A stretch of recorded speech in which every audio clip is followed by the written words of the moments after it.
CM Revanth Reddy cinema theatre ప్రారంభోత్సవానికి వెళ్లడంపై మాజీ మంత్రి బీఆర్ఎస్ నాయకులు హరీష్ రావు సెటైర్లు వేశారు. సినిమా థియేటర్ ఓపెనింగ్ కు వెళ్తున్న రేవంత్ రెడ్డికి అశోక్ నగర్ సెంట్రల్ లైబ్రరీకి వెళ్లే దమ్ముందా అని సవాల్ విసిరారు. ఏడాదిలో 2 లక్షల ఉద్యోగాలని ముఖం చూడలేదని విమర్శించారు.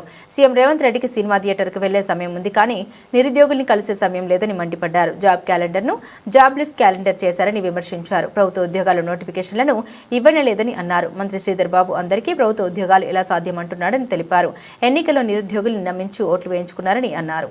ఇవాళ రేవంత్ రెడ్డి గారు ఒక సినిమా థియేటర్ ఓపెనింగ్ పోతున్నారు. పోనీ మంచిదే. సినిమా టాకీస్ ఎవరు అశోక్ నగర్ లో పిలిచిందట, రిబ్బన్ కత్తిరించినందుకు అశోక్ నగర్ కు పోతున్నారు cinema talkies inauguration. Revanth Reddy మరి పోతున్నావు అశోక్ నగర్, కానీ మరి ఎలక్షన్ల ముందు అదే అశోక్ నగర్ లో సెంట్రల్ లైబ్రరీకి పోయినావు, యాదుకుందా? నువ్వు రాహుల్ గాంధీ కలిసి అశోక్ నగర్ లో ఆ సినిమా టాకీస్ పక్కకే సెంట్రల్ లైబ్రరీ ఉంటది. అక్కడ మెట్ల మీద కూర్చొని బిడ్డ మాకు గవర్నమెంట్ వచ్చేటట్టు చేయి, మా గవర్నమెంట్ వస్తే కాంగ్రెస్ ప్రభుత్వం రాగానే 2 లక్షల ఉద్యోగాలు ఒకటే ఏడాది ఇస్తా అని మాట ఇచ్చేచ్చినావు. మరొక్కసారి పోయిరారా అందాక సినిమా టాకీస్ రిబ్బన్ కత్తిరించినాక ఒక్కసారి అశోక్ నగర్ సెంట్రల్ లైబ్రరీకి పోయిరారాదు? పోయి ఏం చేసినావో, వాళ్ళకి ఇచ్చిన మాట ఏందో ఒక్కసారి మాట్లాడు. నిన్న దిల్సుఖ్ నగర్ లో పిల్లలంతా రోడ్ల మీదకి వచ్చి ధర్నా చేసాం. ఎన్నికల ముందు కాంగ్రెస్ వాళ్ళేమో 2 లక్షల ఉద్యోగాలు ఏడాది ఇస్తాం, గవర్నమెంట్ ఉద్యోగాలు ఇస్తామన్నారు. నిన్న అసెంబ్లీలో మంత్రి శ్రీధర్ బాబు గారు చెప్తున్నారు, గవర్నమెంట్ ఉద్యోగాలు ఏడుంటాయి బై, ప్రైవేట్ లో నౌకరు చేసుకోపోయి అందరి గవర్నమెంట్ ఉద్యోగాలు ఇచ్చి సాధ్యమవుతుందా? ఇది కాదు అని చేతులు ఎత్తేసాడు. బట్టి విక్రమార్క గారేమో జాబ్ క్యాలెండర్ పెట్టి జాబ్లెస్ క్యాలెండర్ చేసేసిండు దాన్ని. మరి ఇప్పుడు అశోక్ నగర్ కు రేవంత్ రెడ్డి గారు సినిమా టాకీస్ ఇనాగ్రేషన్ పోతే 1000 మంది పోలీసులను పెట్టిరట. ఏదైనా సందులకెళ్ళి పొలాలు అత్తారేమో అడుగుతారేమో అని 1000 మంది పోలీసులను పెట్టుకుని సినిమా టాకీస్ ఇనాగ్రేషన్ పోతుండే.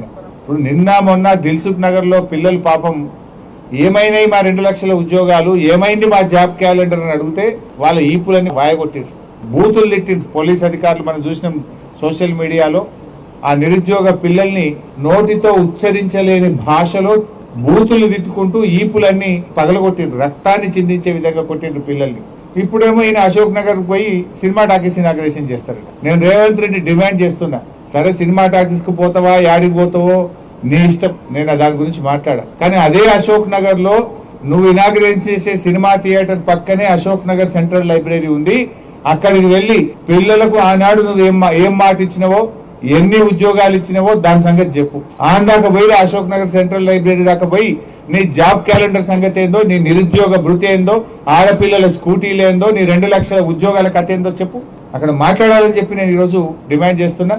నువ్వు సెంట్రల్ లైబ్రరీకి పో. ఎందుకు గంతమంది సినిమా టాకీస్ ఇనాగ్రేషన్ కు 1000 మంది పోలీసులు ఎందుకు? 1000 మంది పోలీసులను పెట్టుకొని సినిమా టాకీస్ ఇనాగ్రేషన్ చేస్తావు ముఖ్యమంత్రి. మరి ఎన్నికల ముందు అయితేనేమో ఆడికి పోతివి, ఇప్పుడు ఎన్నికలు అయిపోయినాక ఇక అశోక్ నగర్ సెంట్రల్ లైబ్రరీ యాదకొస్తలేదా? అదే సరూర్ నగర్ స్టేడియంలో ప్రియాంక గాంధీ గారిని తీసుకొచ్చి ఆనాడు యూత్ పాలసీ అని డిక్లేర్ చేసినావు కదా. పిల్లలకు ఎగ్జామ్లకు ఫీజే ఉండదు అన్నాడు, ఇప్పుడేమో ముక్కు వెండి ఫీజు వసూలు చేస్తుండు. 2 లక్షలు పక్కా అన్నాడు, నిరుద్యోగ భృతి 5000 అన్నాడు, స్కూటీలు అన్నాడు, జాబ్ క్యాలెండర్లు అన్నాడు, బ్యాక్లాగ్ పోస్టులు రిక్రూట్ చేస్తా అన్నాడు. ఇవాళ అన్ని ఎగబెట్టిండు.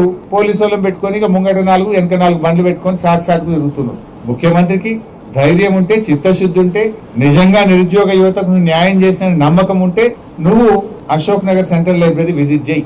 లేదంటే తోక ముడుచుకొని పారిపోతే నువ్వు నిరుద్యోగ యువతను మోసం చేసినట్టుగా భావించాల్సి ఉంటుంది.